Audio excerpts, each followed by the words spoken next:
بعد ساتھیوں السلام علیکم۔ سب سے پہلے میں شکریہ ادا کرنا چاہوں گا آج کے اس پروقار مجلس کے انتظامیہ کا کہ جس نے مجھ ناچیز کو بھی یہاں اپنے خیالات کے اظہار کا موقع فراہم کیا۔ جناب والا، موضوع سخن ہے، بدعنوانی ایک قومی خیانت ہے۔ جناب والا، دل کو دل سے راہ ہوتی ہے، بات سے بات نکلتی ہے، اور کبھی کبھی جب بات نکلتی ہے تو دور تلک جاتی ہے۔ کچھ باتوں کی باز گشت پہاڑوں میں ٹھٹ کر کا کر پلٹ آتی ہے۔ اس موضوع پر شاید آپ کے سامنے اظہار خیال کرنا چھوٹا منہ بڑی بات، گویا سورج کو چراغ دکھانے کے مترادف ہوگا، لیکن ایک کوشش، ایک ادنا سی کوشش کہ شاید کہ تیرے دل میں اتر جائے میری بات۔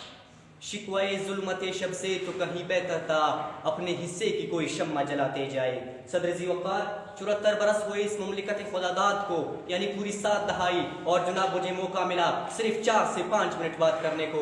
جناب والا، اس 7 دہائیوں پر محیط داستان علمناک کو صرف 5 منٹ میں بیان کیا جا سکتا ہے؟ نہیں ذی وقار، نہیں، ہرگز نہیں۔ اس ملک کی جڑوں میں ہمارے آباء و اجداد کا خون جگر شامل ہے۔ اس ملک کو حاصل کرنے اور اسے برطانوی استعمار سے آزادی دلانے کے لیے ہم نے کیا کیا قربانیاں نہیں دی۔ لاکھوں مسلمانوں کے خون سے ہولی کھیلی گئی۔ ٹوٹے پھوٹے قافلے، بچے، بزرگ اور خواتین ایک امید پر، ایک آسرے پر ہندوستان سے ہجرت کرنے لگے کہ وہ یہاں آ کر امن اور سکون سے رہیں گے۔ وہ سمجھتے تھے کہ یہاں برابری ہوگی، مساوات اور سماجی انصاف ہوگا، اسلامی قوانین کا نفاذ ہوگا، لیکن وائے ناکامی متاع کارواں جاتا رہا، کارواں کے دل سے احساس ضیاء جاتا رہا۔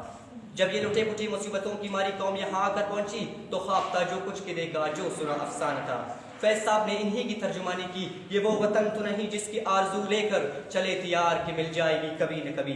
صدر ذی وقار، شروع دن سے اشرافیہ نے اس ملک کو اپنا جاگیر سمجھا اور اس مملکت کو اور اس کے وسائل کو بے دریغ لوٹنا شروع کر دیا، اور یہ سلسلہ تاحال جاری ہے۔ 22 کروڑ عوام ظلم و استبداد کی چکی میں پس رہی ہے۔ کہیں سے کوئی بھی اس درد کا درمان نہیں، کہیں دولت و عمارت و شان و شوکت ہے، اور کہیں 2 وقت کی روٹی کو جان کے لالے پڑے ہیں۔ جناب والا، ان سب کی بنیاد بدعنوانی ہے، کرپشن کا ناسور ہے کہ جو لوگوں کے درمیان اتنی بڑی خلیج بن گئی ہے۔ ان سب کی بنیاد یہاں کا وہ کھوکھلا نظام ہے جہاں کلاس سسٹم میں لوگوں کو پرویا گیا ہے۔ غریب کے لیے اسپتال اور، امیر کے لیے اور، غریب کے لیے تعلیم اور، امیر کے لیے اور زندگی کے ہر شعبے میں تقسیم در تقسیم کا ایک لاوطناہی سلسلہ ہے۔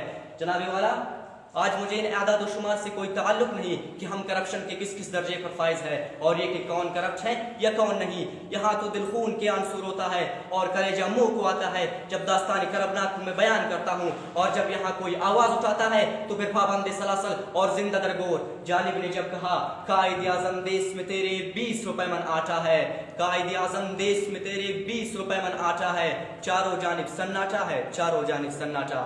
آہ جالب آہ، یہ جو ابھی رہ گزر سے چاہ کے گریباں گزرا تھا، یہ جو ابھی رہ گزر سے چاہ کے گریباں گزرا تھا، اس آوارہ دیوانے کو جالب جالب کہتے ہیں۔ زمانے کی ستم ظریفیہ دیکھیے جناب، وہ گوہر نایاب تھے، ان کے ساتھ ہم نے کیا کیا ناروا سلوک روا رکھے۔ تو جناب ایمن، دیپ اگر چند لوگوں کی محلوں میں ہی جلے گی اور کچھ لوگوں کی خوشیاں ہی مقدم و مقدس رہیں گی تو پھر یہ دستور یا آئین غریب نہیں مانے گا، پھر وہ دن دور نہیں جب ہر طرف سے ایک ہی صدائے باز گشت ہوگی۔ لازم ہے کہ ہم بھی دیکھیں گے، لازم ہے کہ ہم بھی دیکھیں گے وہ دن کہ جس کا وعدہ ہے جو لوح قلم پہ لکھا ہے، جب تاج اچالے جائیں گے، جب تخت گرائے جائیں گے، لازم ہے کہ ہم بھی دیکھیں گے، لازم ہے کہ ہم بھی دیکھیں گے۔ آپ کی